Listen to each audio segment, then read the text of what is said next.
Now we're ready to pour concrete. All of the trenches have been backfilled. Here's an interior footer added for shear strength. We've boxed out places so we can provide traps underneath the showers and bathtubs.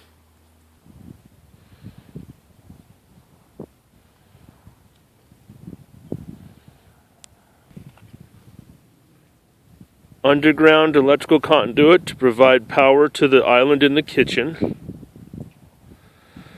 Rebar horizontally and diagonally every 3 feet.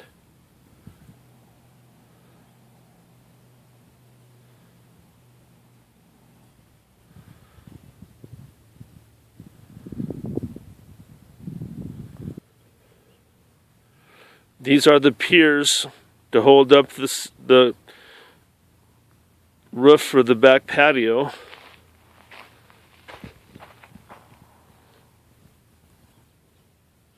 You can see the stem wall insulation is cut at a 45-degree angle, and it is 4 inches from the top of the stem wall.